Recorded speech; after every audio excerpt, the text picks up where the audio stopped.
It's your girl B.MARIE with Where I'm From Podcast, and my lovely guests today, Alan, Sam, and Rona. They're back again visiting. I don't know if y'all remember them on episode 4, but be sure to like, subscribe, and share this video. And when you finish watching this video, go on over to Where I'm From Podcast and join the Where I'm From Podcast community.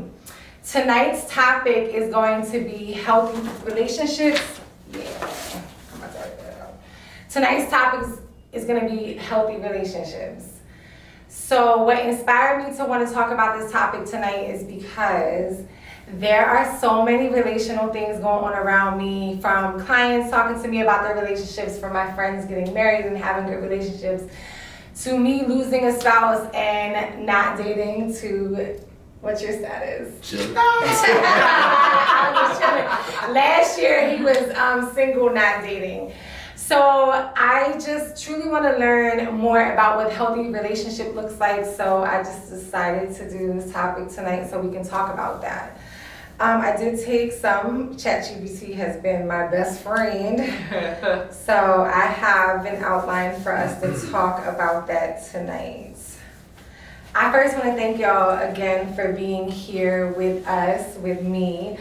Where I'm From Podcast is turning 1 year old on Tuesday. Okay. So, yay! We have, that's why we have these balloons. And then also, Coach's birthday is on Tuesday, the day that I birthed Where I'm From Podcast, to help counteract some of those emotions for, our homie not being here. So my main objective is to inspire others to become healthier individuals so they can have healthier relationships.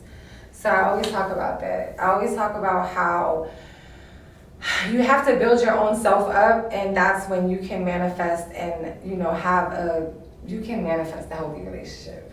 All the people that I know that are in healthy relationships have built themselves up like y'all. I met you through you. And you had spent just a little bit of time manifesting a better self, and then you manifested your partner. So I'm happy for y'all. Y'all like the perfect match made in heaven. So before we talk about finding the right person, we've got to talk about becoming the right person for ourselves. So many of us grew up seeing unhealthy love. Maybe it was constant fighting. Maybe it was a silent treatment or emotionally unavailable parents. Maybe it was like the in-depth sibling rivalry that a lot of us have, and just constant chaos or feeling unworthy of peace. Maybe we had emotionally unavailable parents or guardians that abused us and called it love.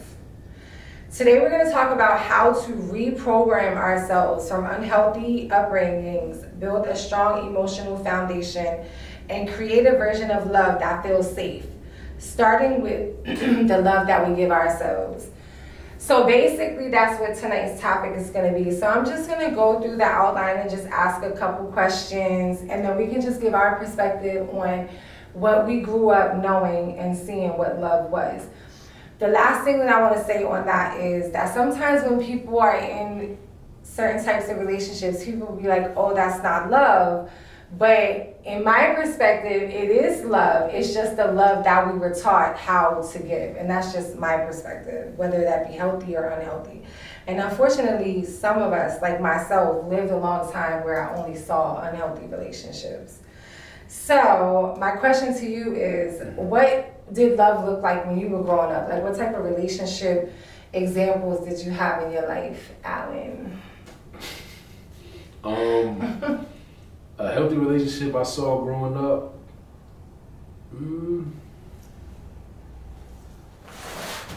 It more so probably came from the coaches I had, like growing up playing sports and stuff like that. Yeah. So the coaches I had, they had stronger relationships than I saw compared to my mom, brother, aunts, uncles, cousins. You know what I'm saying? So that was, and I only saw a glimpse of that because you see them at practice, you see them at games, and that's it. But that was really what I saw. At least when you say healthy, I see happiness. You know what I mean? I don't see conflict. I don't see somebody stressing the other person out.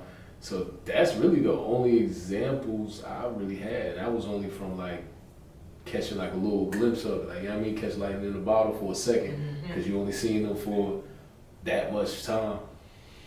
Other than that, I had to kind of figure it out on my own. So I use relationships that I had with my friends, relationships I had with my teammates, and basically just showed me, it helped me teach myself where I wanted to draw boundaries.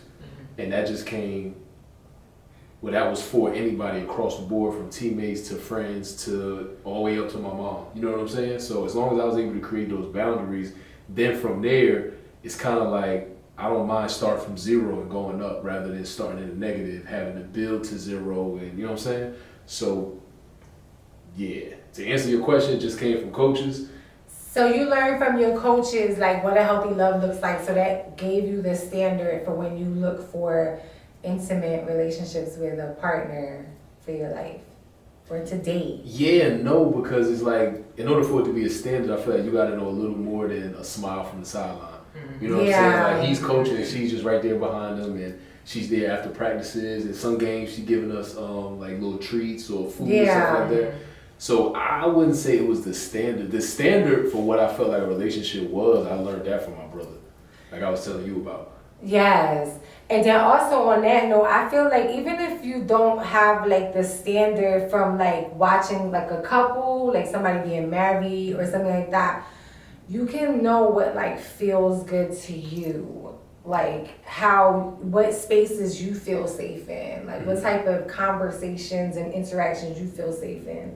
So you can develop your own like standard for yourself. Like if you were in a relationship that you felt like maybe controlled or something like that, you wouldn't think that that was healthy, and you would remove yourself, but, right? Yeah, but even, if you don't mind me speaking, no, go ahead. But even with that, it's like, I feel like none of that even matters if you're not strong within yourself. Because like you said, like whatever you feel like your version of a healthy, happy relationship, but if outside noise can penetrate just your brain, not the other person, it'll crumble that. You get what I'm saying? So it's like, if I'm not willing to say this is what I like this is the type of person I look for, the type of things they do, I'm into that. And everybody from the outside can be like, that's unhealthy, or you should want better. And we always want better for our friends. And you know what I'm saying? Right. But sometimes they in a relationship they work for, they in a relationship they deserve. So it's like, I can't say you deserve better than this when, like, who am I to say that? Yeah. You get what I'm saying? But at the same time, you also got to have that own strength within yourself to be like, nah, this is what I like, so it don't matter what nobody say. So if everybody else falls off the face of this earth and it's just me and this person, I'm rocking with it. But some people don't, a lot of people don't have that, the strength to just be like, I don't care what nobody say. Even if it's a person who you hold near and dear to your heart, your mom, your dad, people don't do that. But I think people shouldn't really do that unless it's like unhealthy. If it's a healthy relationship, right? And then you be like, oh, you shouldn't be with that person. You're just a hater. But healthy too. But that's the thing. It's all about what you think is healthy. It's like no one can tell you what healthy is to you. That's what I was saying. Like what feels good to you inside. Yeah, so that's basically what you're doing is. It feels healthy with you, and you. Yeah, that's what I must have not said it clear or like in the right way. That's what I meant. Like you have to determine what feels good to you. What feels good for you. Yeah. And what may feel good to you may not feel good to the next person. But you gotta stand on that too, though. Like it feel good to you, but you kind of embarrassed to explain it to your friend or your dad. Yeah, because that may look different to them. That's the part that may look different to them. What they think is healthy may look different than what you think. How you're feeling in the situation that you're in may be different to another person looking from outside looking in. So you know. Okay, well, when I want y'all to answer the question, but I want to elaborate on this real quick. Okay. When I say unhealthy, I mean like an abusive relationship, like the person is draining you. You're making decisions that are version of affecting you and your kids. But to somebody else, that may be right. Yeah. That may be a normal to them. That may be regular. Yeah. That may just be a part of their life. They don't even look at it like that. So what you think is unhealthy, another person may think that they may normalize it. That's normalized. Like. That's our world. That's the world we live in. It's supposed to be like that. You know, it's okay, see? I told you I was going to get another perspective by listening. See, okay, that's actually going to help me out a little bit. That is, because it helps me not, like, feel so bad when I see, my phone. It helps me not feel so bad, like, when I see, people that I love being, I just be like, this is not working out for you. Have y'all seen that Superhead interview? It was a while back. It was like years ago. But it was on Vlad TV. I think Vlad did the interview. I'm pretty sure I did see Superhead. So Corinne Stephens. Yeah. So Oh yeah, probably no. I was talking about another person. I feel like I saw a part of it, but I didn't really watch it all the way through. But I do know what you're referencing. The piggyback off what she said. So what is the reference? And then I'm having y'all answer that question. What did love look like? It was a part of the interview where she was talking about the guy. I think was it Eddie from Family Matters that she was married to. She was married to him? Tell me about it. Malcolm Jamal Warner. Oh, okay. Was that him or was that Malcolm and Eddie? I'm not sure. Well, she was married to him, and she spoke about how, from her words, he did physical acts to her that would like leave her unconscious, leave her bloodied up and all that. But in her mind, it reminded her of what her mother used to do when she was a kid. So her mother used, like, if she would come to school like whips and stuff or like bruised up, and they would call her mother when she said she was in 2nd grade, and her mother would be like, oh yeah, she's on drugs. So now fast forward, she's married to this guy who kind of does the same thing as far as physically to her and talks to her crazy, but in her mind that's love. So anytime something would happen, they would drift apart a little bit, but they would always come back because anytime she would be with somebody else, it's like that's not love. It's kind of like you going to a whole new country, and you got somebody teaching you Spanish.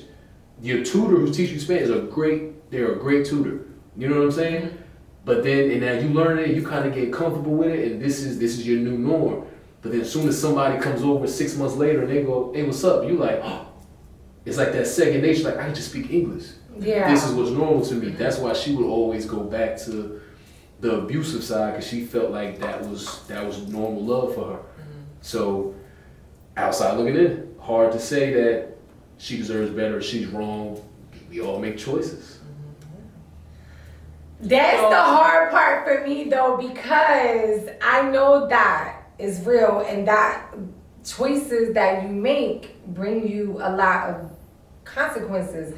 So it's like when you love somebody and you see them in those type of situations and you know that, well, you don't know, but you feel in your heart you wish you could help them out of that. You just I'm on my business though. I just keep it to myself. Yeah. But it do bother me inside. Like, and I might say something to a loved one and be like, you think that's the best decision for you? Or what about when they come to you and talk to you about it? And so at that point, that's when you have to be like, so do you want my input or do you want me to just listen? Okay.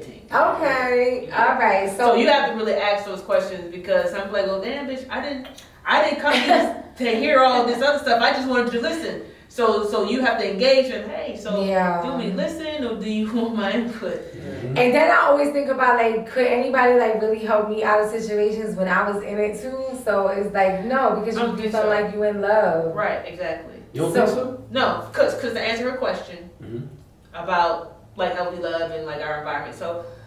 So my parents are still married today. Yeah, So I'm 46. And my parents have been together for a good 48, 49 years. Yeah. Right? At one point, was there love in their relationship and marriage? Of course, sure. But did it leave because of actions by my father? Absolutely. Yeah. Did my mom stay? Yes, she did. And did that influence me and impact me? Yes, I did. Yes, it did, because I knew at a young age that their relationship was not normal. It was abnormal. It was abnormal to me. To you, what feels good to you inside? Not even that. No, looking. Like, as a kid, not knowing anything about love or emotions or romance or romanticism or anything like that. It was abnormal to me, because I'm thinking to myself, okay, so my dad is married to my mom. Why am I looking at another woman in our house while my mom is gone?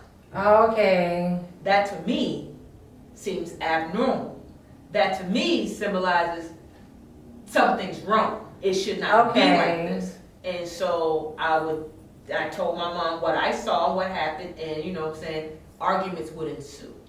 And that was what I saw while I was in high school. You know what I'm saying? So I knew myself, like, that's not what I wanted. Like, most people don't go towards that. Like, for me, I was like, my parents showed me everything that I didn't want and what I should not expect and what I should not want for myself. Yeah. That's what my parents showed me. Wow. Like, seriously. Like, seriously. Yeah. It made me put boundaries in place, like cheating. Person cheats, I'm done. I'm not giving you a second chance. And maybe that's unhealthy. So I feel the same way. Not to jump in, sorry, but I feel the same way. And I also say the same thing. Maybe that's not healthy. Right. Because everybody deserves a certain chance, but at a certain point, like, that's a deal breaker. That's my boundary. And if you tell a person that's my boundary, and you break and you step over that boundary, I can't mess with you anymore because that's my boundary. Right. So that's what I talk about. I'm sorry. Go ahead. No, I just had a question. Go ahead. And then because I know. For you to be that young and see that, to know that that wasn't what you wanted or that was wrong, what was your point of reference? I didn't have a point of reference. You just knew? I just knew. That's dope. I just knew. For you. So because it was how she felt inside. It was how I felt inside. But also, like another thing, like my family was like extremely religious, right? Like we're from the South, so you had that Southern Baptist, and then like we moved up north, and then you have a lot of different religions. But I never really embraced Southern Baptist or Christianity like that. Like I always told my parents, like you can't force your religion onto me. It's something that I need to choose. And so I always found myself going towards like Eastern religions, like Buddhism, Taoism, stuff like that. And so I would and I was young. I didn't know anything about this. All I knew is that what I was being taught wasn't it for me. And so I started reading and learning the teachings, and so it made me more aware of what was going on and saying to myself, because I always wanted to reach enlightenment. So the highest peak that you can get in Buddhism is enlightenment. So I said I'm always on a path to enlightenment. And so when you're on that path, it's just certain things, it just is what it is. What you see, that is what it is. Yeah. Don't try to downplay it. Don't try to say I didn't see it. What you are seeing is your reality. It is what it is. I feel so seen, because that's how I think now. Like, it just is what it is. I'm not going to make it something different. If I've seen this before, it's not going to be different because it's you. It's just, it is what it is. It is what it is. And so at a young age, I guess I just knew myself. But it also made me trust less. When I see that, like I didn't really start trusting in relationships truly until. Okay. Yeah, you're very trustworthy. Is that 100% trust? That's 100%. Like I can tell. No one got my trust. No one got my trust. No one. Like I was married before her. You all know. She didn't have my trust, like at all. I still had one foot in, like, yeah, I don't know about this. Just making sure. And you know what I'm saying? And I was right. You know what I'm saying? And I was right. And so, like, when it was over, it's like, Rona, what was the example of love that you had? So my mother, I grew up in a single family household. It was just me and my mom. My mother had me at 15. And she just showed me love. Like, she always let me know that she was gonna love me. She showed me how I should be treated. She showed me, like, treat yourself how you want to be treated. So it was always, forget how everybody else feel. You treat yourself how you want to be treated. You'll always draw that in. So my mother always showed me her love through acts of service. Her love language was what she put out to me. It was like gifts. Like, the biggest gift is like, oh, that's how much I love you. So, I mean, I took a lot of that into my relationships, and I realized that, I had to allow people to love me how they naturally love. But at the same time, what I realized what my love language was, is when I started attracting what I wanted. Yeah. So it was like acts of service. I love acts of service. Like Sam makes me coffee every morning, and she's been cooking. Like it's like stuff like that to show me that she loves me. But that's how my mom showed me. It was just like that was the only thing that I had as growing up is that. You know, she showed me she loved me. Yeah. You know, it was always like, oh, hugs, kisses, I love you. So it was verbal, words of affirmation and stuff like that. So yeah, I mean, it was just me and my mom. You know. Yeah. So, and I didn't get any of that. You know, from my parents. No words of affirmation. No, I love yous. Like none of us. Me, I have two brothers. None of us. We never got come here, bring it in, give me a hug. Like none of that. So you think if you would have got that, maybe your thought process on how you looked at your parents' marriage would have changed? No. It was just it wasn't right. It wasn't what I felt like a marriage should be between two people who say they love each other. Yeah. Okay, so pretty much to sum it up, like my mother was the more affectionate one, and I lived in a household with my dad and my half brother, my mom's son. So my dad, he took care of my mom's son. To this day, you already know, we talked about it. So the love that I felt in the house was more of just like keeping a roof over our heads, because my dad always worked and he was emotionally unavailable. And then the relationship dynamic with me and my brother, I learned at an early age to be, I'm gonna be totally transparent, a fucking begging ass bitch. What you mean? To man energy. To my dad, always fawning. They call it like fawning over the person. Don't look at me like that. I'm like, what is that? What do you mean? Like, look at me, see me, love me, give me attention. Like, I'm important. So when you have an emotionally unavailable father or mother sometimes, and you don't get the love, you really want that. So then when you become I know I said it crazy, but when you get a little older, you go outside and you look for that, like a certain type of relationship or friendship dynamics. And what happened is it taught me to do a lot of giving, like not knowing myself, because that's how you knew, like you didn't know, I didn't know myself, not learning myself, but giving a lot of myself to relationships and friendships, because I felt like that would be the way to like get the person to see me. And like really, you know, years later and a lot of trauma later, that's not real. Like I'm important no matter what I do for a person, because I'm important. Right. So I didn't really start to realize what love was in a healthy way. What feels healthy to me is until I started to give it to myself, and that was like more recent. You know, when I got diagnosed with cancer, and I just started being like, yeah, all of this ain't it. So. And that's when I started to like really just pay attention to like my friends who are married and like things like that, just really learning like what it is that I want. And then I'll be able to manifest the type of relationship that I want. Not like always, I feel like the love that I've like experienced in relationships or like in trauma responses. Like, does that make sense to you? Give me an example. Like, because like but until I heal though, I'm not like that now. I don't have daddy issues and all that stuff now. But like not really having a bond with my dad, like, or like a connection with like my mom that happened too. She died. So when she passed away, that's when I started to go outside and like go back and forth to jail and be in certain type of relationships with like that wasn't healthy for me. And I wasn't a healthy partner either, because I didn't know like healthy love for me. An example would be, wait, I forgot what the question was. You said you was going out looking for love from people. Oh, being a people pleaser, being in relationships where I'm being used. I would just do crazy shit like for the relationship, just so I wouldn't lose the relationship. Because in my mind, I would feel like I can't lose that person. So I would like make decisions based on what I thought the other person would want from me. But my core soul would rebel against that. So I would have relationship issues, or we would fight a lot, because I don't like to feel like I'm controlled or like the man is like controlling.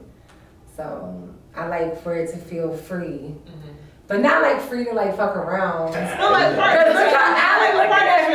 But like a partner, like right. support, yeah. like support. And it's not just like you following the leader all day, right? Like, or like feeling like I have to dim my light, right? Yeah. Because of the relationship's insecurities or something like that. Yeah. So that would be an example. Like not having boundaries for myself, like letting the person just, or choosing a partner that's not a good leader, because the type of person I am, y'all know, like I like leader type guy, but it has to be like a healthy type leader. So how do you have a leader, but you still want it to be like free flowing and not? You know what I'm saying? Yeah. No, like you can have a relationship. How do you allow yourself to be led when you want to be free? Because you said you don't like somebody telling you what to do. Well, I don't be whining like, okay, so basically. So well.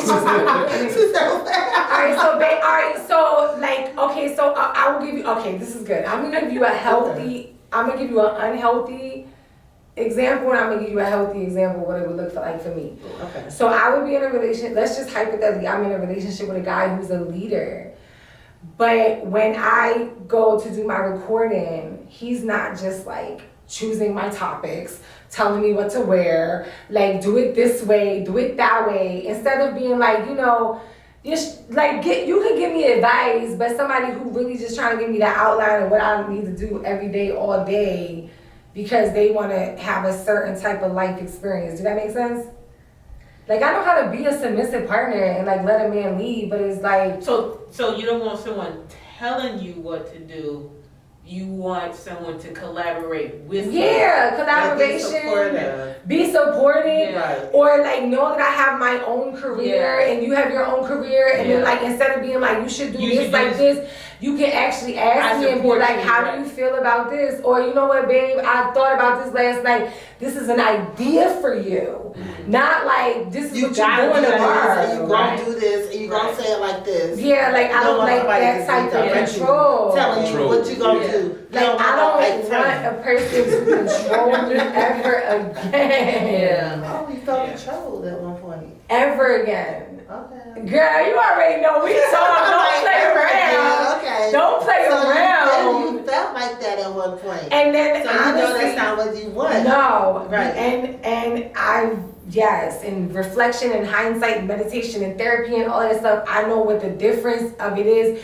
Because what happens is a woman like me, because I'm a person that wants a leader and I know how to be submissive, it's like there's that line that I just let be, you know what I mean? Like there's a line between that and controlling.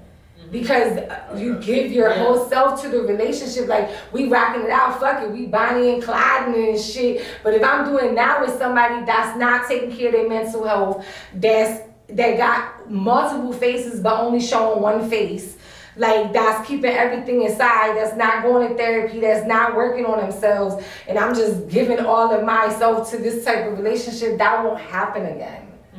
Because more trauma came. So that will never happen again. Right. So I agree with a man holding a lot of stuff in and not telling, not talking about it. Well, I think we touched on this the last episode about, you know what I'm saying, guys, you know, holding it in and only talking to their guys and not really talking to who they're with. Supposed to hold it in or supposed to talk? Why do you why do you feel like that? You're supposed to talk it out. You should never have to suppress who you are and suppress your feelings when you're with someone and you wholeheartedly trust them. It's supposed to be an open dialogue. No matter what you're feeling, you're supposed to be able to talk to that person. I don't agree. But have you ever felt like have you just not felt like you've had the space to be able to do that? No, I haven't. Right. So maybe the better question: why? Yeah. Why do you feel like you can't tell your partner, someone that you've committed your life to, someone that you are building with? Why do you feel as though you can't talk to them about the things that bother you? And I'm not going to put words in your mouth. I just want to know, why do you feel like men are supposed to hold it in versus talk to their significant? Let's talk about it. Because I feel like nothing gets solved when you repeatedly talk about the problem. If there's no if there's no immediate action to fix whatever the issue is, there's no point in me talking about it because that doesn't help me.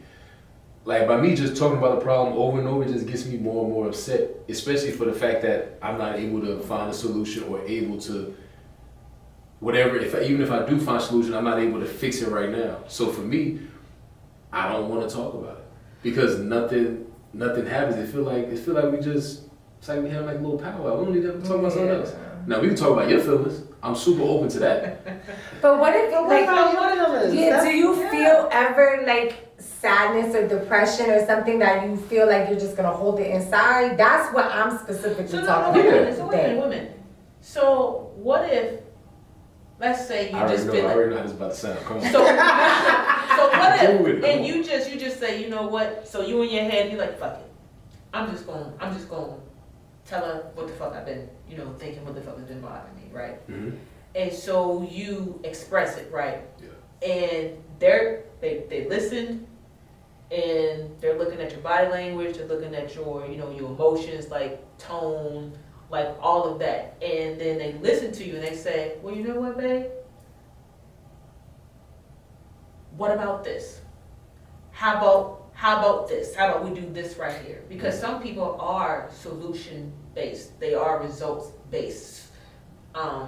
Especially if it's something that can be fixed or something that can be addressed, and then you move on. Mm-hmm. Like if something just can't be fixed or whatever, now I understand what's the point of talking about it because you can't do shit about it. Right. But something that can be, and you tell your partner and they give you a solution and you take that solution and your problem is solved, wouldn't you want that instead of just thinking, I don't know how there's no way to deal with this? I would love that. But selfishly, this is very, very selfish, and I understand it is. Selfishly, I don't give them the opportunity to even... What, let you down? Yep. I don't. So you're not vulnerable. No. You refuse to be vulnerable. Right, correct. And see, and that's what's going to hold you back. But that's why he's single, though. He's choosing to stay single, right? Because of that. And then even when I do talk to women, it's like, I let that be known. Like, this is how when it comes to this part right here, that's how I am. How do you feel about that, though? Is it something that you ever want to change? Nope. So you don't like being vulnerable. You don't like how that makes you feel. I don't mind it, but it's being vulnerable with her. I just feel like you shouldn't see me in a weak spot. Oh, so you look at vulnerability as weakness, and that's not what it is. When it comes to certain things, it shouldn't be though. You shouldn't feel like that. At the end of the day, I mean, if that's how you genuinely feel, like you're expressing your feelings to someone, you all already trust them, you're letting them guards out to be vulnerable without judgment. You would want to expect that the person that you love and wholeheartedly are engaged with, that they're not going to judge you. And they want to help you. Because helping you is helping the relationship. Yeah. So honestly, I'm just gonna tell you. So my thoughts on that, like, one of my love languages is like, I don't know what it's called. Is it called acts of service? It's not specifically giving things, but it's like, I like to be there for my partner. Like, I would have loved. It's like words of affirmation, or just like. Yeah, I think acts of service. Nah, baby. Right. Let me just. I'm actually just gonna give y'all an example. The Gucci Man and Keisha K shit. Mm-hmm. Right. That's not ratchet. So I know they ratchet, but like how supportive she is of her man, like that. I feel like she's controlling of him.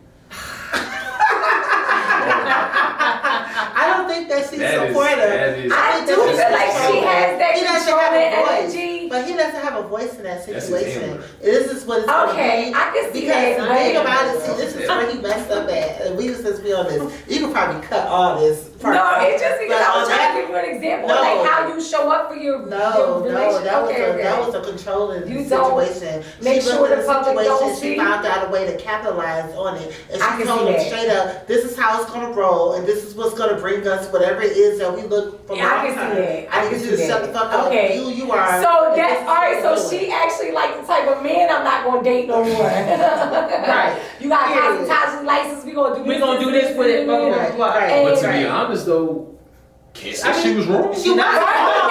She was wrong. She ain't got no voice. But he ain't got no voice. All right, let's Even if I don't agree with it, I still like see that. the Yeah, results. you're right. He ain't got no voice. We gonna move on because I was more so coming from a part where, like, I felt like she was like keeping it from the public. She was making sure, like, her situation ain't out in the. Nah, that's a good thing. Yeah. That's what I'm saying. That's a good thing. That led to the results of people don't know certain things about him, blah, blah, blah. But outside looking in, our opinion is he's being controlled. Alright, so like, basically, like a puppet. alright, well, we're not going to use that as an example, but basically, like, I'm the type of female that I like to be. I want, like, my partner to feel comfortable with sharing and, like, getting that shit up off of you. Like, you're just gonna keep it bottled inside. Like, you're a human being. Like, you're gonna have feelings about certain things not gonna work out. People are gonna die. You're gonna have grief. You're gonna have depression. You're just not gonna talk about it. Right. Like, no, I'm never doing that again. You guys talk about it. You just have to. I mean, prime example, right? Let's take her and I, for instance. One day, like, I was just sitting there and I was like, you know, to be honest, because we had a disagreement. I said, you know, it really doesn't matter what the fuck I say. You're going to do whatever the fuck you want to do because that's what you want. So it doesn't even fucking matter. What I say, what I think, because you want what you want. And I went on about my business. And what did I say to you? And I said, she said, but what I want is for the best for both of us. Do you not agree with that? And I didn't agree. Well, you didn't agree that that's what she wanted, or her method of going about it wasn't her method. Okay. I didn't agree with her method. Mm-hmm. And I said, that may be fine, but the way that you go about it is not, you know, it's not right. If I feel like my voice isn't being heard and my input is not being heard, then that's an issue for me. This is a partnership. It's not a dictatorship. Mm-hmm. You know what I'm saying? And when I said that, she was like, okay, I never want you to feel that way again. It's not what I want. And you always have a say. But I just like things a certain way. And I said, that's fine. But if what I say differs from what you say, then we have to meet in the middle. You just can't override what I say and do whatever the fuck you want to do. Yeah. Right, and disregard, you know. Yeah. You gotta be respectful in the relationship. Right, and I can't disregard her at the end of the day. Right. Like, how she feels is valid. We're gonna have to figure out a way to come to a common ground. Yeah. So, yeah. See, that's what I struggle with. That part right there. Myself included, I don't feel like everybody's feelings are valid. Because feelings are so fleeting, they're so up and down. Like sometimes in this very moment, it's not valid. It's not. Just in this moment, I love you. But you can say that. And you can say that. You can say, like, it's very open. I'm not tender. You know what I'm saying? My feelings aren't gonna get hurt. You say, well, I don't think that what you're saying is valid. Like if she says it to me, I'm like, And I'm like, well, okay. And I'm like, well, explain why it's right. not valid. Because we're going to talk about it. Well, and we'll talk about it. So that's fine. Okay. But see, that's fine. Like, if you feel is what I'm saying, and then I'll look at it, I'm just like, you know what, you're right. Okay, I'm tripping. You know what I'm saying? I'm like, I'm tripping. Those conversations happen too. But there's that trust, and then there's that vulnerability that she gets where I know that what she's saying is not meant to hurt me. Mm-hmm. And I know that what I'm saying is not meant to hurt her, and that what we're doing together in this exercise is making each other better, and we're hearing each other. And the communication, it's all about improving our communication and improving, you know what I'm saying, the love. So once you get to that level, like honesty and openness, which requires vulnerability. Which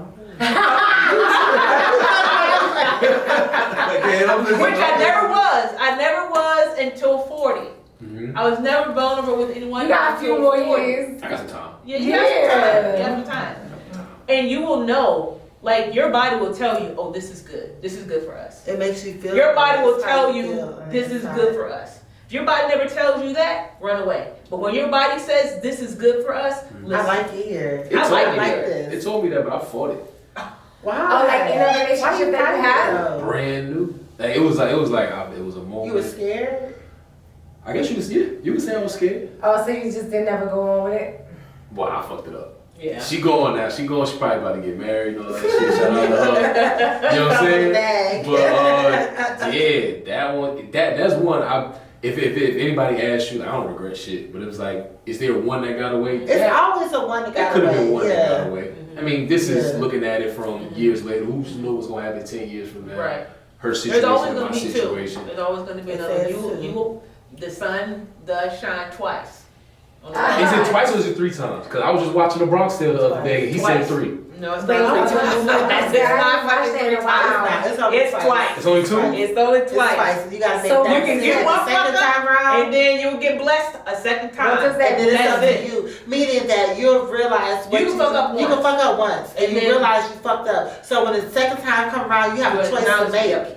Yep. It ain't no third time. With the third same time, person or No, another no, it's person? gonna be a different Be a situation, different person. Yeah. But it's that second time around, the second time around. Yeah. You're gonna realize and you're gonna have to make a decision based on where you are in this earth, in this planet right now, where you are in your life, or whether you're gonna move forward or you're gonna pass it up. The third time is very rare. I'm saying the Bronx That's Tale is third. 3. That That third was time I'm is gonna have very to watch rare. it. That was the That you lying. That's That's a unicorn right there. That's a unicorn right there. that I've only seen here. That's a unicorn. That's a unicorn What right does there. that mean? And that rarely happens. Well, that unicorn is real, but is the unicorn really real?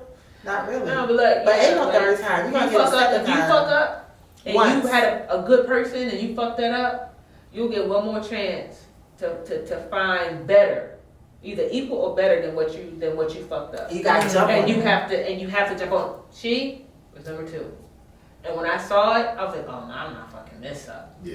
I've been blessed twice. What? Shit. How did you know? Like, tell us about that moment where you just knew. Oh wow, yes. It's the same look. I think I talked about it on the first one. Talk about it again.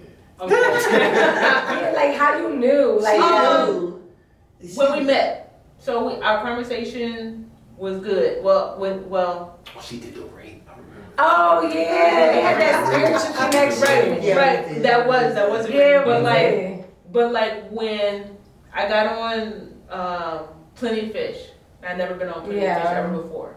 So I got on Plenty of Fish and I was just scrolling through and I saw her profile and I stopped and I read through her profile. Now if I'm stopping and reading through a profile, that means that, you know what I'm saying, there's something that caught my interest. Because it wasn't the pictures, because she only had one picture up and it was like a bullshit ass picture with 2020 and she had like a little stank face on, like please, like right, whatever. like she wasn't with the bullshit. So I went to the profile and I read her profile and it was just sassy.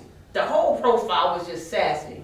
And I was like, I'm gonna come back to this one because I need to give myself some time to think about how I want to respond to this one. Okay. But she has sent me a hey there, and normally I don't respond to hey there's.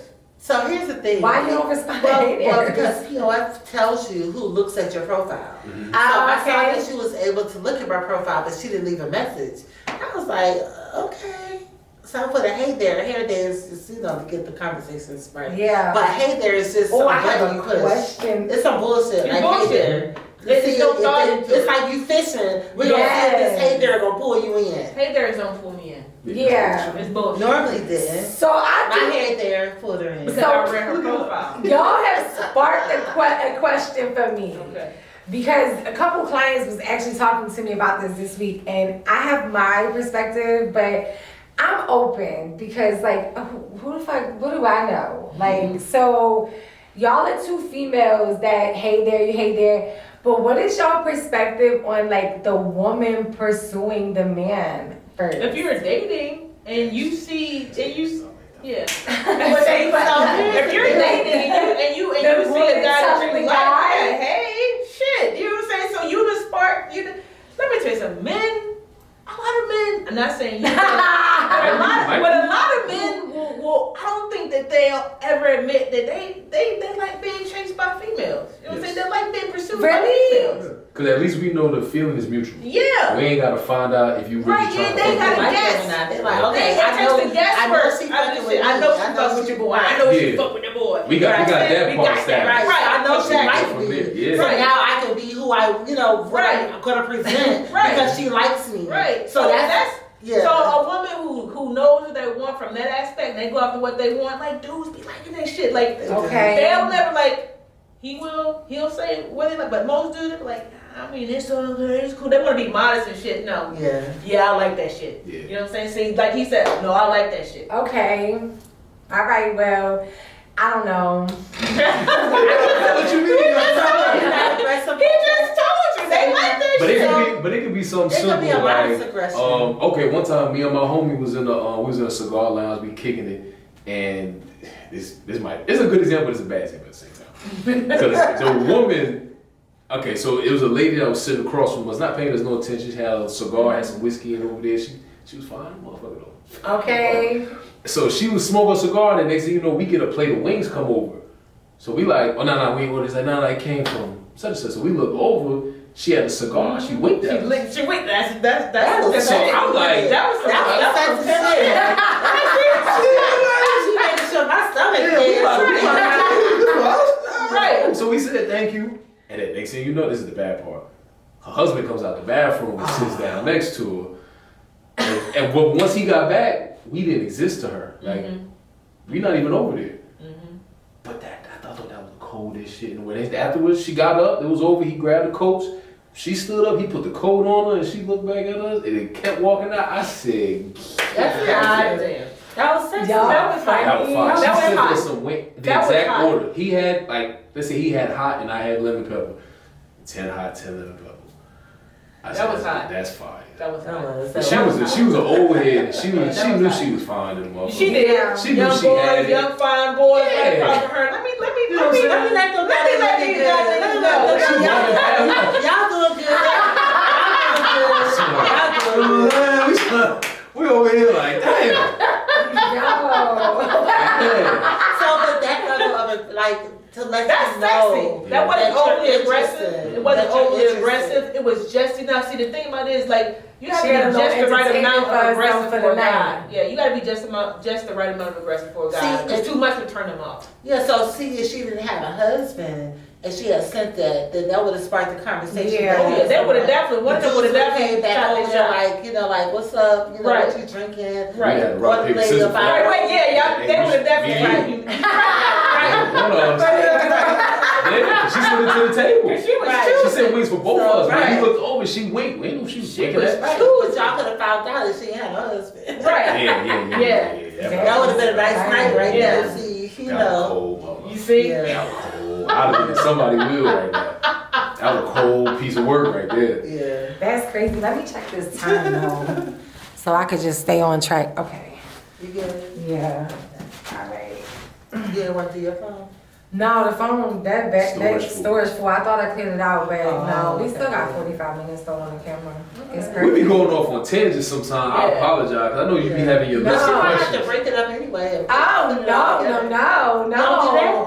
She said no. No, I don't have a specific outline. Trust me. It's No, just, when you edit, when you go back to You edit, don't go to the edit you piece, stuff you together piece. the way you want it. Do you cut out? I cut out the stuff, extra? Okay. but I'm gonna be honest, the outline is just for me not to like veer off from the topic too much, but I don't care about that. Like we talking about relationships and it's flowing, so I know how to flow. Okay. So yeah, I'm not that rigid. Okay. I don't need it to be that. This is dope. Like us talking about that. That was a good story too. That was a good. That was a good. That It was was a little. No, that was Yeah. good.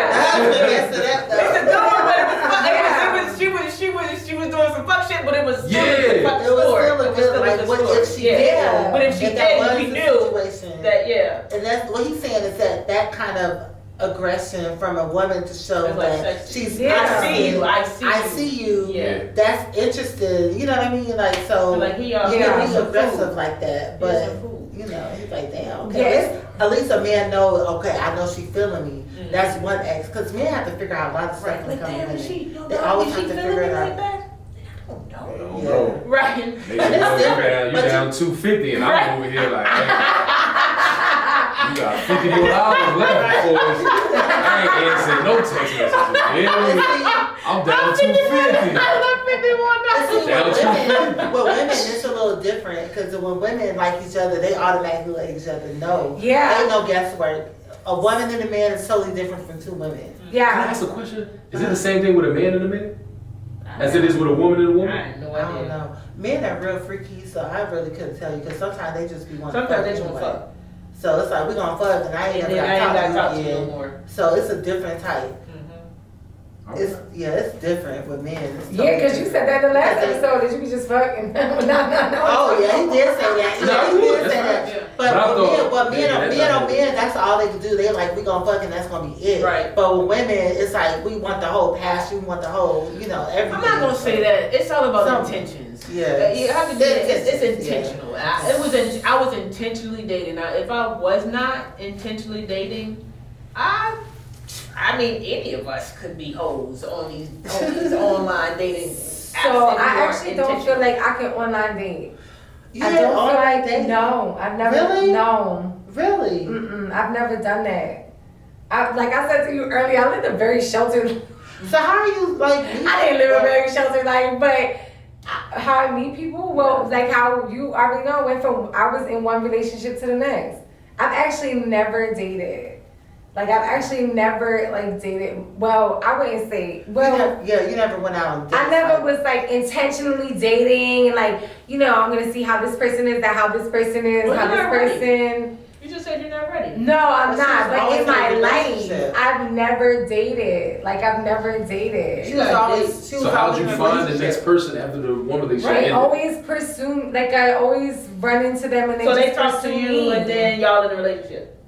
Yep. Damn. That's exactly what it is. That's what it is. It was some Tarzan and Jane. You are mine. They hit you over the head with the bat and said, this is actually back to my topic. If you don't fucking know yourself, you don't have boundaries, you don't establish boundaries, you don't have parents teaching you self-love and giving you hugs and kisses, and if you don't heal that shit, then you just be out here trying to just find that home. Yeah. So, yes and no, it doesn't come that easy. Like the first long-term relationship I was in, I was actually friends with his family, so I had been around him for a while. Mm-hmm. So he was the one I talked about in the last episode that used to just go back and forth to the jail. Back to jail. I told y'all before that I don't have the same relationship outlines like y'all have, okay? I don't. And then there was another one for about 4 years, and then Coach. So let me ask a question. I'm gonna say this. I know I've had a whole period. I know she's had a whole period. No, you've had a whole period. Have I had a whole period? Oh, so you were saying that you had a whole period. So if you had a whole period, yeah. Because I didn't say I was faithful in all my relationships. Then when you go back and forth to jail, I'm fucking. No. You was with the girls in jail? No, when they go back and forth to jail.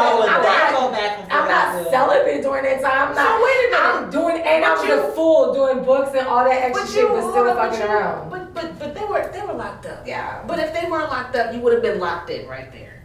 Yes. So that doesn't really count. So when I say whole phase, whole phase meaning I wasn't dating anybody, she wasn't dating anybody, he wasn't dating anybody. We were just free. We were out here dating, just living our lives. So have you ever done that? Where you were just dating? If you want to fuck, you fuck. If not, you don't, and you live in your life.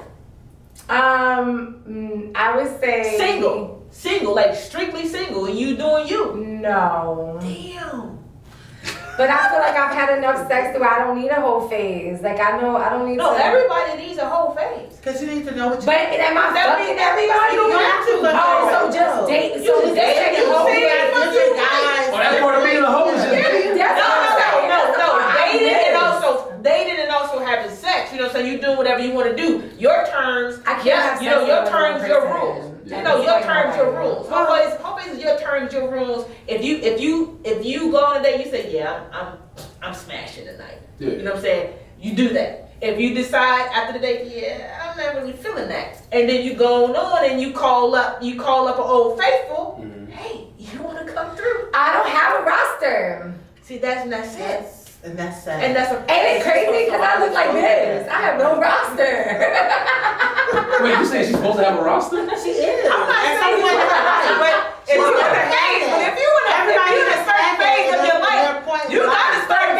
But you got to also have a certain life. You got to. Everybody has to have. But But you also have to remember, like, my upbringing and, like, how I used to be outside. Like, we gotta include all of that. Like, it's different for me. That was sheltered as shit. But no, I wasn't sheltered. Remember what we talked about? Yeah. So, I mean, I talk about on other videos. I don't want to blast it on this video. This wasn't without, but you gotta remember, like, the type of lifestyle I used to live, and then. Oh yeah. So but it wasn't for myself. But it's just like having all of those energies around me and all of that stuff. So, yeah, I don't want that. And then it's like, when you have that relationship, it's like you can kind of block out that as just being like your occupation. And then you just have that one, fucking, I don't care. Y'all already know I was in sex work. Like, so because I talk about it in all my videos. But the whole thing is, I don't know why I'm trying to be coy because we got a man here. No, but the whole thing is that the whole empowerment portion of it, that is your choice. Like, if I want to do this or that, it was my choice to do that. Whenever I wanted to do it, I didn't have nobody telling me. No. So you never really had that. No. Right. And I always would have, like, so that also adds to the dynamic. You don't want to do it. And even though that's not for pleasure, it's for money and like for taking care of yourself, because you don't have people. Away from that, though. You don't want all that energies, and then you want to, just like strippers, you want to leave a lot of strippers leave the club and they got that one man. So it's like they're locked in, and it actually adds to the locked inness because it helps them to feel like they're normal. Like, it helps us to feel like we're normal. Because you know you're not. I mean, sex work is like kind of neat. No, I'm asking. I'm not trying to imply. I'm asking, like, in order for you to tell yourself, like, this makes me feel normal. Yeah, you compartmentalize it. So sex works is not you having a roster and you having a whole phase in dating. It's making money. It's really just trapping. So it's like, it is. That's what it is. It's just trapping. Yeah. So it's like that's not like you getting to know somebody for real or anything like that. So outside of that, I'm actually really only capable of doing that with one person at one time, and it's you ain't gotta show yourself. You don't have to show yourself with multiple people. Yeah, but you can date multiple people just to see personalities. Yeah, I want to do that. I think sometimes. So that's what she said. She's never done that yet. You should do that. So yeah, you should do that. To go on dates. That's the good part about it, though, because you're single. Because it's like you said, you want to do it sometimes. So in the event you don't want to. You're not in a relationship where you're kind of obligated to do so. You can just be like, I'm cool with that. Yeah, and then you can just boogie. But what if I'm just a person that just wants to be with one person? And that's fine. You can do that too. But you can choose. But you can choose from your people. Oh yeah, because I agree. Yeah, X them out. Yeah, I don't like this. I don't like this. Healthy. X that. That's why I'm glad we having these conversations, because that's the healthy. I think that's healthy. Right, and then you down to two people, and then like you focus on those two people. In one basket. Right. But you not just you like me, okay, I like you, we go together. No, we not doing that. But I like you. Oh yeah, I like you. I really. But see the thing, but you know what it is? The type of so the unhealthy masculinity that I used to be addicted to. Instead of me knowing I need a healthy type leader type, not the fucking drug dealer, the top one. Why do you keep needing a leader though? Where did the leader come from? Because I need a man that is a certain type of way. Like, I don't know how to explain it. So I have a type. It's not. She wants someone who can take control, but not control her. But not. You want someone to take control. I told you when you said when you asked me that before, and I told you I listed it, and you like, oh, just a mature adult that look good. Basically. I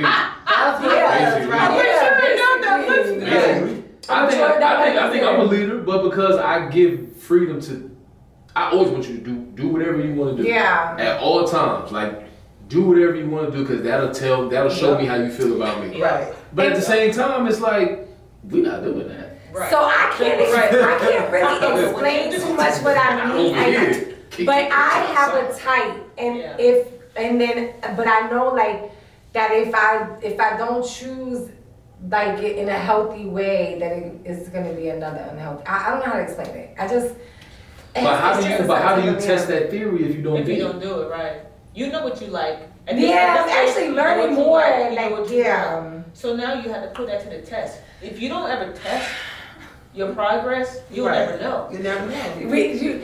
We got the emotionally unavailable people down here on this end of the couch. He's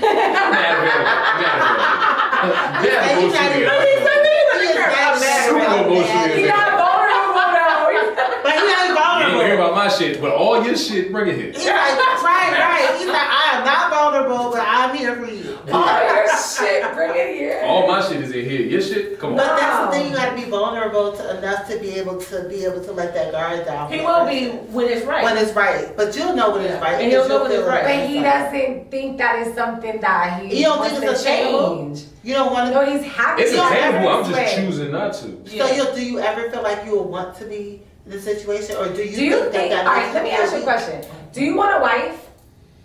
Eventually, like sometimes. Take a deep breath.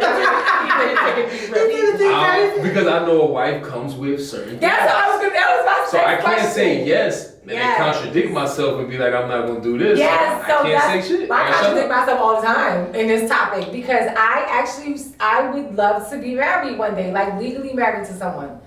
But then when you get deeper than that statement, I'm like breathing like him. Yeah. So well, the thing about it, you have to be vulnerable. You have to let your guard down. You have to be willing to talk things through. Let that person know how you're feeling when you're feeling it. Yeah. Like when you're married, you're supposed to share that connection with that person because that's the person you chose to be with and choose to live your everyday with. And if you don't, you'll push that person away. We quarantined together. We met right before COVID. Like we met January 26th. Yeah, we met 3 months. We met in January. COVID happened in March. We met in 2020. So we had three months of the outside world to actually be out in the world, dating and everything. But when COVID hit, we were like, dang. She was like, so what you doing? So we're quarantining. I was like, so you want to quarantine here? You want me quarantine there? Or are we not going to quarantine? Like, what are we going to do? Because I'm not trying to be out here in the streets. Like, what are we going to do? I was like, we're going to quarantine at your place. Like, shout out to 2020. And that was a hell of a year. I would say so. And we would work from home. Yeah. And my thought process was like, okay, so she lives in an apartment. Her apartment is smaller than my house, right? Mm-hmm. So if we can make it in this small space every day, then we're gonna be good. Mm-hmm. We made it. And it was perfect. It was almost like it was every day was a vacation, and we would work from home. It was amazing. That's what I wanted. It was just like we just saw each other in our element, how we moved about the day to day, just in that little small space where we couldn't hide. We saw each other. The bathroom was a door, but it stayed open all the time. It was just like we just had that interconnection to where we saw each other every day. We liked what we saw. Mm-hmm. We had fun. We talked. Yeah. Like we did work. It was just everything in that space. We couldn't hide. So I went to Myrtle Beach, right, recently, and I was in this bar across the street from the hotel, and I was by myself. I stayed doing everything by myself. And there was a lot of couples in the bar, and I was like, I like that. Like, I like that energy. Y'all come out of town, y'all having a good time, y'all at a bar somewhere, y'all listening to the music. Mm-hmm. It just needs to be fun. I think when it comes down to a relationship, you have to think about what it is that you want your day-to-day to look like. If that person fits in your day-to-day, that may be a match, but you won't know until you try it. Yeah. You know what I mean? It just so happened I found my match during COVID. And it was just like during COVID, either people broke up, or they made their relationship stronger, locked in. Yep. And we met and we locked in. A lot of people, it was a lot of divorces after COVID. A lot of COVID babies, and they still try to deal with that shit now because of intercodependency. So like even now, you got 5, 6 kids and the parents are divorced at this point. And I'm like, that was a COVID baby. It was kind of like they were forced to be together, but now the world's over back up. They realize that wasn't it. Yeah. But then you have relationships where it's like, dang, that was it. This is it. This is my life, and I'm like totally happy. Like, but if that comes with a level of vulnerability. If that happens, that's one thing I'm scared of. Because I do understand people grow up and people grow apart. Like you grow apart from your friends, you may grow apart from your family members. My spouse is not exempt from that. At all. So in the event we choose to lock in, and 10 years down the line we just grow apart, or she grows apart from me.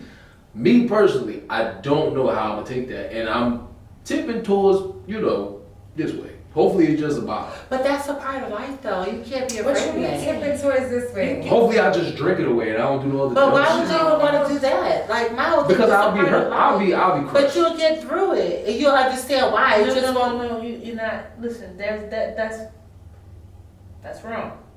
Okay. That's the wrong way to look at it. Okay. So, what people don't understand is that the things that you were doing in the beginning of a relationship, the dates, the being intentional, the little sweet stuff, the flowers for no reason, leaving notes or like cooking breakfast or like making coffee every day, or you know what I'm saying, having a day that you make their favorite drink. Like those things have to remain consistent throughout the relationship. It's consistency. So you can't just do these things in the beginning and then as the relationship goes on, you just stop. You still have to cultivate your love for the duration of the relationship. You still have to go out on dates. You have to be purposeful. So like in the beginning, it was just this is what I'm doing because I'm trying to lock this in. So we doing this, blah blah blah. But once you get it, at that point, it becomes purposeful. So I need to maintain this because this is what I was doing to establish the relationship in the first place, and this is what he or she has come to expect, and I'm not gonna lack on that. And I'm glad you say he or she too, because it's not just for men, like it's for women too. Yeah. Like you was putting on the makeup the perfume, you got your little wig on, keeping your hair or you got you coming out looking sexy, and then all of a sudden you looking like grandma from down the street. Like that's not gonna keep. That's not what I signed up for. You have to still maintain. I know people, you gain and lose weight over the years, whatever. But like the consistent, like you still have to show up for yourself, for your partner. Yes. Like you showed up for them in the beginning. Yeah. That shit never stops. I said for yourself because I was talking about the exercise part. That never stops. Keep taking care of yourself. It never stops. So your dude gonna look at you, damn babe, you look just as good like 10 years ago when I met you. You look better today than the 10 years ago that we met. Yeah. And I love you more each day, babe. Yeah. You know what I'm saying? Like that. So it's cultivation. Like people stop cultivating the relationship, and that's how people fall in and out of love all the time. It's like you looking like you don't even smell the same. Like I can't look at you like, and that's a real thing. No. That's a real thing. Yeah. When you say smell, you mean like the pH or just No. Like they not attracted to you. Right. You mean the pH? I mean, like, no, that's a whole nother subject. The pH is not thought they fucking around. That's what that is. Not all the time. It could be the hormone. It could be a lot of things. But that's real too. Like you don't even smell good. Yeah. Like you were smelling like your pheromones ain't giving out. Not even the same. Like I don't even know who are you, because who you were 5-6 years ago, that's not who you are today. Right. Like I don't even know. Like this is not attractive to me. I don't know. Mm-hmm. That happens. It's not that they fall out of love. They become unattractive. It has nothing to do with love. Facts. I'm not attracted to you anymore. And you know what? That's what I did. That's how I lost one. But at the same time, to be fair, I wasn't giving them a reason to want to dress up. I wasn't giving them a reason to want to still cook. Because you wasn't taking them out the dates. Girl! She's not taking them out the dates. No, we was still doing the same things. It was more so of the emotional part where it was like I felt like I'd already proved that I ain't doing no extra XY. Oh, so you do know now that you have to keep doing it. Yeah, like y'all said last time. Remember I asked you, I said, when does it stop? You said it don't. It doesn't. But in my head, I'm like, I just showed you for X amount of years. So, and that's the question though. It like when I feel like when a person is like in their mind, like, okay, I want a partner, I want to get married, I want to be a wife, I want to be a husband. Do I want to do what that requires? Like, do I want to, for the rest of my life, make coffee every day, show up for that person? Or do I just want to put the foundation down? So me personally, I do. Like, that's because that's who I am in my soul. However, that's how I am in my soul. Like, but I'm not going to be taken advantage of no more. I'm not going to allow myself to be in certain relationships that is not aligning with that, and then it ends me in like a broken ass situation. Like, so it's like that's why I'm reluctant to date, because there's so many like, that's the part, like, do I want to weed through all of that to find that one? Yeah, it just doesn't make no sense. Yeah. You know what I mean? And like y'all getting older. We're getting older. We are getting older. And that's how I feel. I'm getting older too. And I already had like cancer before. Yeah. So, and you know, you didn't know that. And you know, shout out to Coach for all the good shit that he did do. But I went through that cancer journey pretty much by myself. Right. So it's like, I want, like, that put a lot of things in perspective for me. Yeah, so, like, I want, not saying take care of me when I'm sick. No, but I you want somebody that's gonna be there. That's how I am. No, you take care of me when I'm sick. I am a like wipe your ass type chick. Like, you can't feed yourself. I'm buying somebody like that. If you lose your legs, we just gonna be rolling around. I'm going with 5 together. Up, and so it's like that's like, and that's you have to make sure that you know yourself. That's the last thing that I have on here. What? Alan wants to do 3-hour podcast. The next time I gotta make sure I have a 3-hour battery. I'm learning, y'all. I'm learning. And I'm not cutting this part out, because listen, just start your fucking podcast. You don't have to be perfect. Just start it. And just watch yourself grow. Yep. So healing yourself before loving someone else isn't about being perfect. It's about being aware of yourself. When you build a strong foundation of self-love, emotional awareness, and healthy boundaries, your relationships stop being about survival. Because that's what mine were, always about survival, and start being about connection. Yes. Remember, the love you give yourself sets the tone for every other kind of love you'll experience. That's why you have to take time for yourself after relationships, or like if you lose a partner and you're grieving, like to really, really, really build yourself, like, and get to know yourself, what you don't like, what you like, what you're able to handle. And yeah. Where do you think you are with that? Me? Yep. With like learning myself? Like rebuilding yourself after losing coach? Yeah. Scale, like on a scale of like if you talk about percentages, like 1 to 100. Like in the perspective of like, if I'm like I'm rebuilt, just I'm healed by myself without like a person. Yeah, what you just said. Yeah. Okay, so I would tell you that I feel like, as far as me, like, knowing, like, okay, so before I used to be a person that I didn't know myself. I just knew, like, I'll just use Coach as an example, but even before him, I just knew what they wanted. And like, what type of person would be good for this type of man or this relationship dynamic. You fall into their world. Yes. So you fulfill fantasies. Girl. That's what it was, girl. You was playing a role. So now that you've done playing that role, where are you now? And that's what we were talking about, like being able to date and have your pick of the litter. Like, this is the kind so of. I definitely. What do you like? Like, have you like, because obviously, like, when I do go out places, like, people do talk to me and I have conversations with people, and I do pay attention to myself now. So I know that there's certain types of things that I wouldn't be okay with, or that make me uncomfortable. But as far as like rebuilding my own self, like, I've been branding myself. I created the podcast.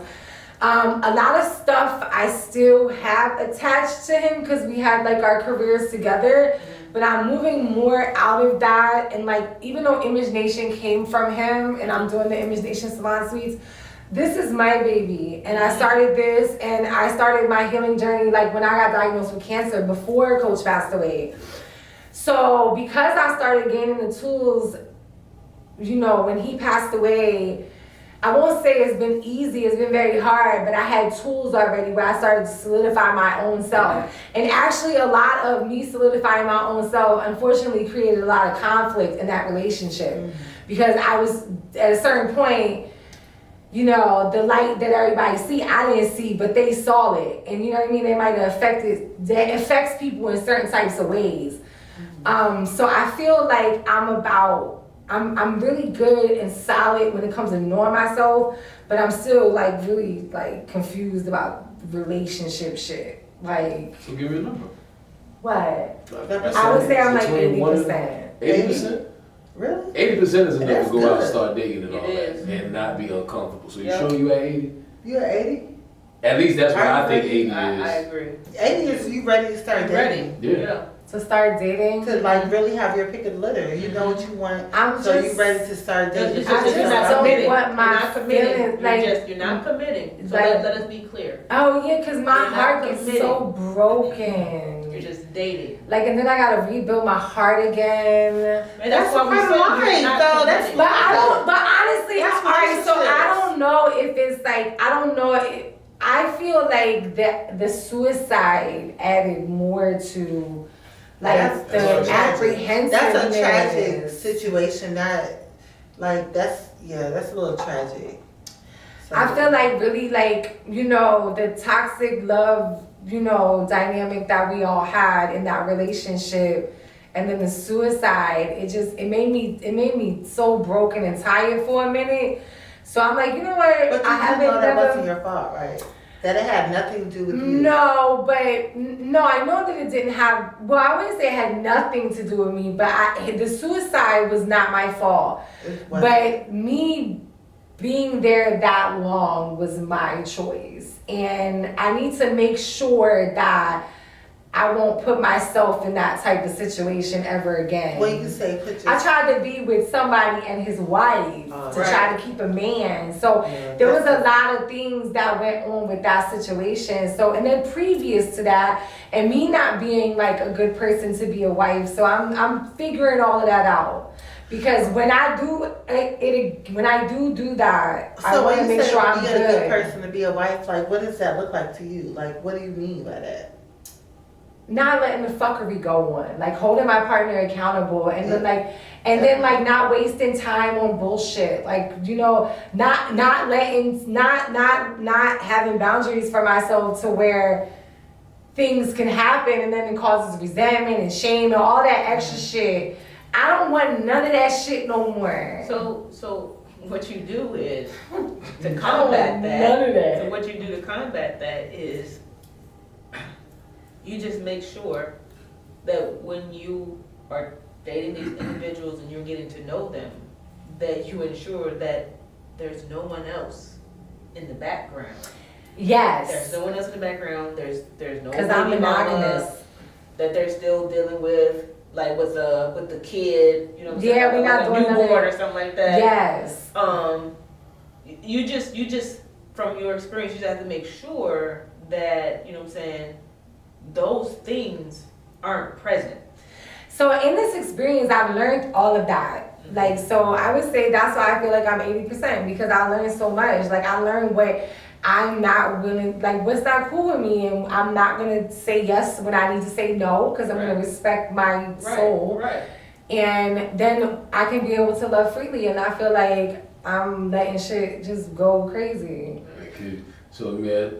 But then also I care about my man's mental health too. Like, I want to be a good partner, like, and them to feel safe to talk to me about stuff. But that's not going. That's not up to you. Yeah.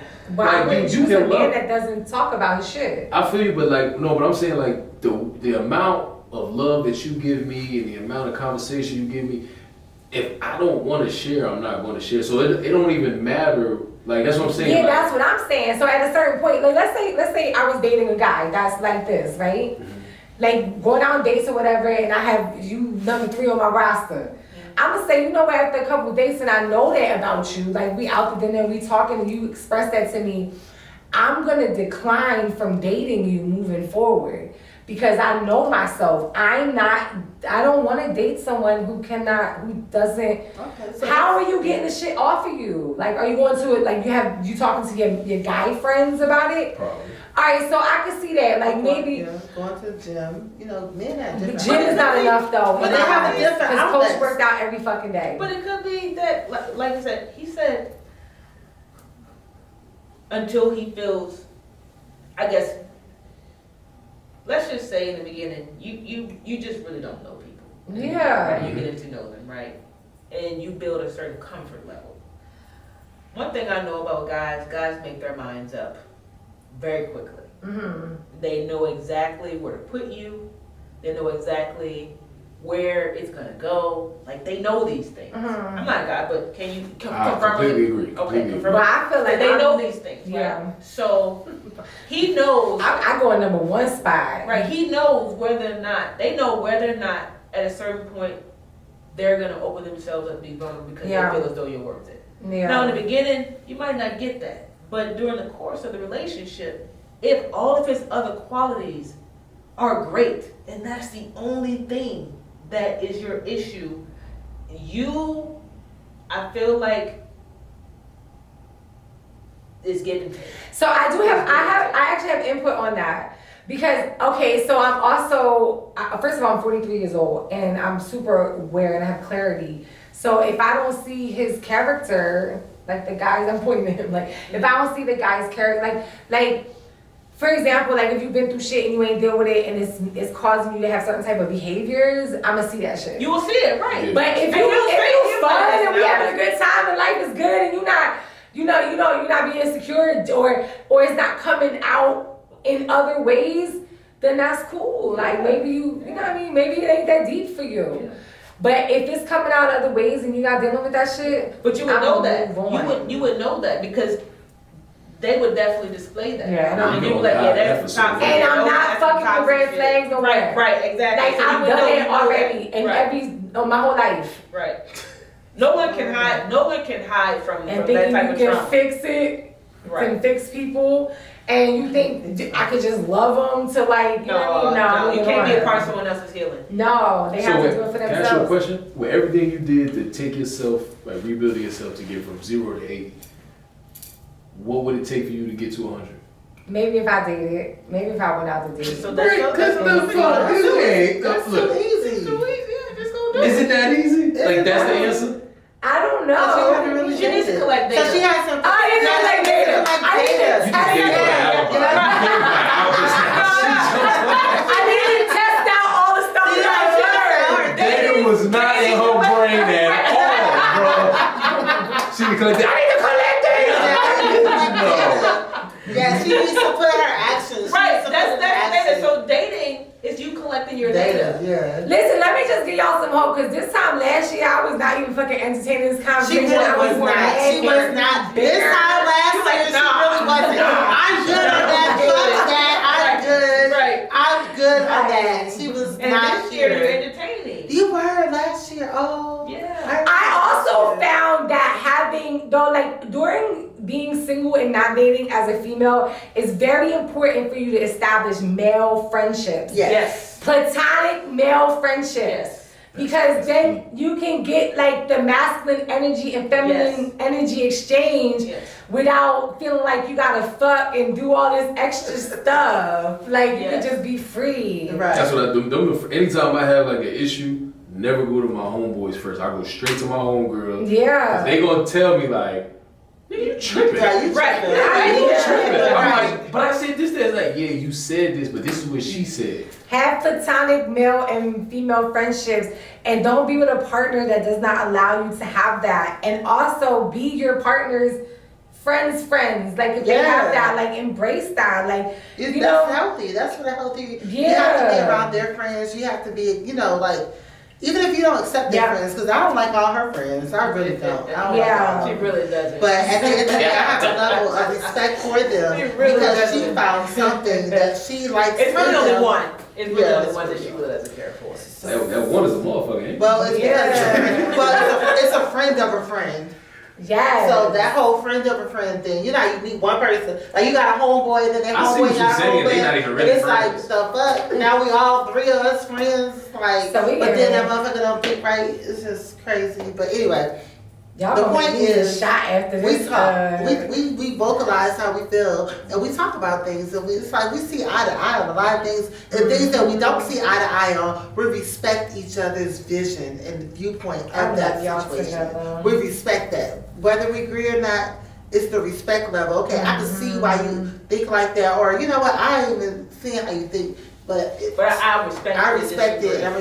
I'm a decline, but we just not gonna see eye to eye on that. That's for real. Yeah, I'm wrong with that. We can just move on. So how do we get past this? We're gonna figure it out. That's good. So yeah. And I feel like if more heterosexual couples were like that, Yeah. I think guys would just feel much more comfortable like in their relationships if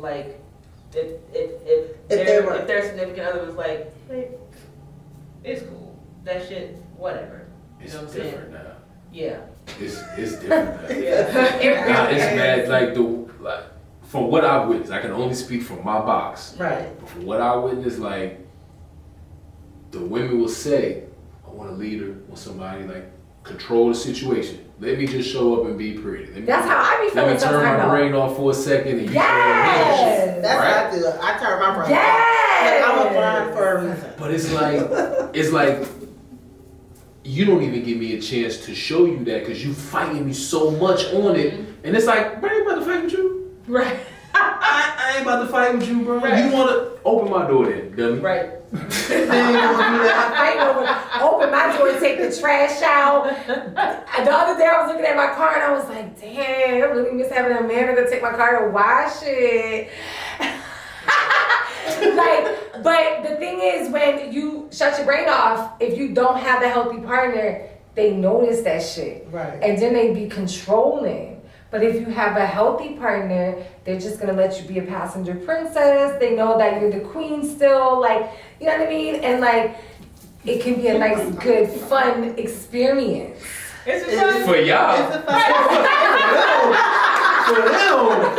It's a fun experience. You know here like, that This door is getting a kind fun of packed. She gonna say she thirsty in a second. It's her shoes time. Watch her Right, name right here.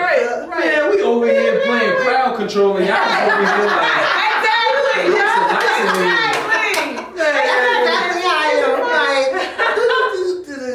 I will say that coach was like that. Like but again, there's that line that crosses over.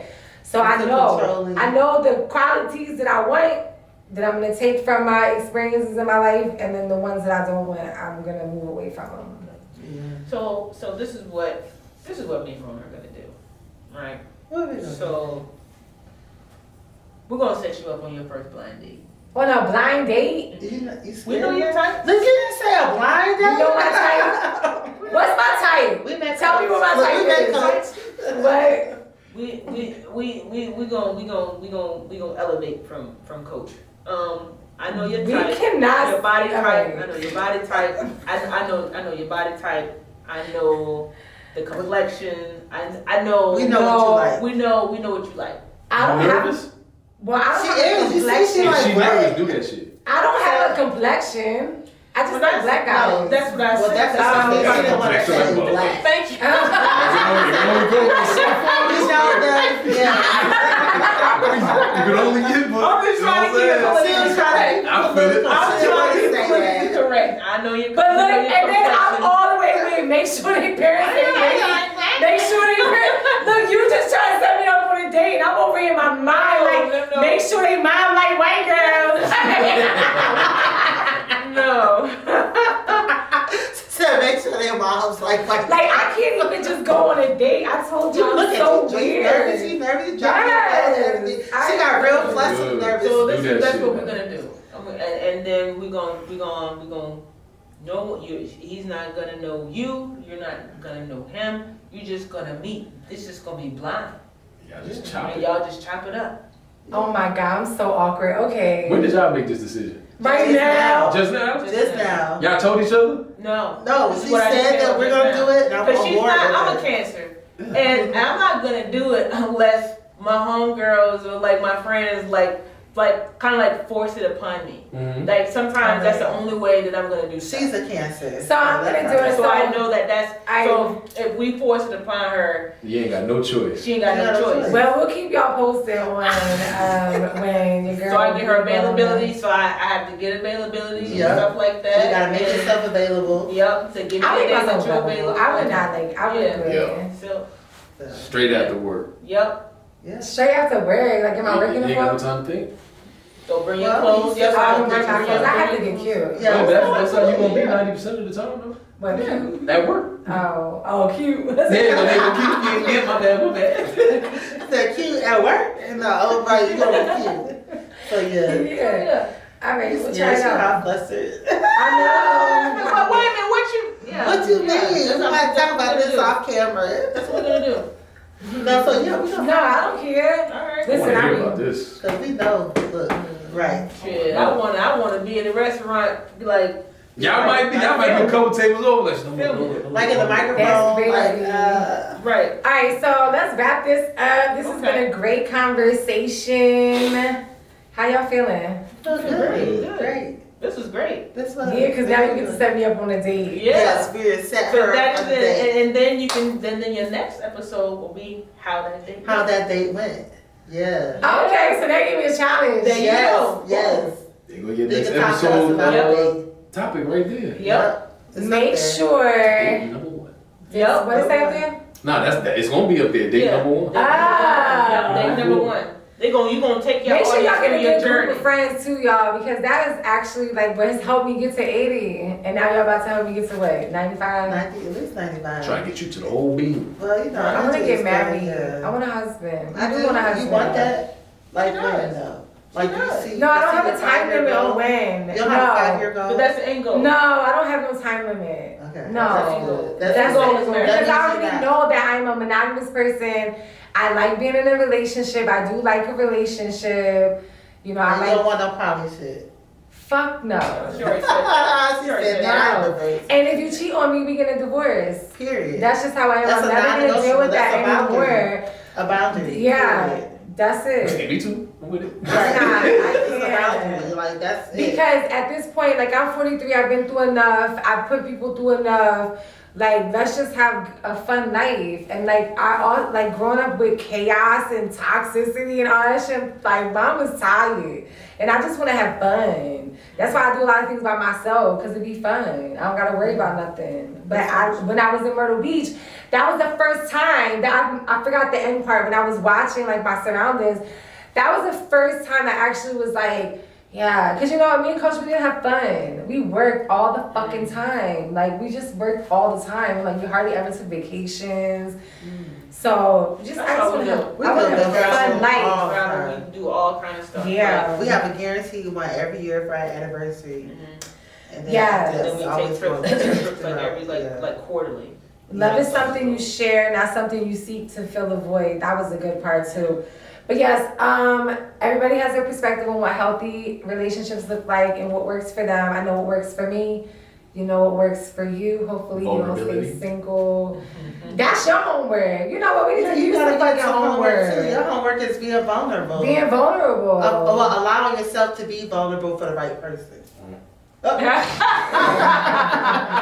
And your homework is just to keep loving each other, keep making coffee in the morning. Yes. Keep being a good example of what a healthy, happy relationship looks like, because people fake it nowadays and you don't get to see it. So this is good. Yeah, to see. that's I'm why happy for both of y'all. I'm happy for you You're too. welcome. I've been to your house. Your house is nice. Your space is beautiful. Your energy is beautiful. Truck is beautiful. Thank you. I only got a grown man. Remember the last time he had a charger? That's like, At the Malibu. I don't know why I thought he was a charger. It looked like a charger. But he had like I don't want to say like a young guy, but that's like the single hip guy, young guy. Now he got a man truck. Not man. What's a man truck? Like he a grown man.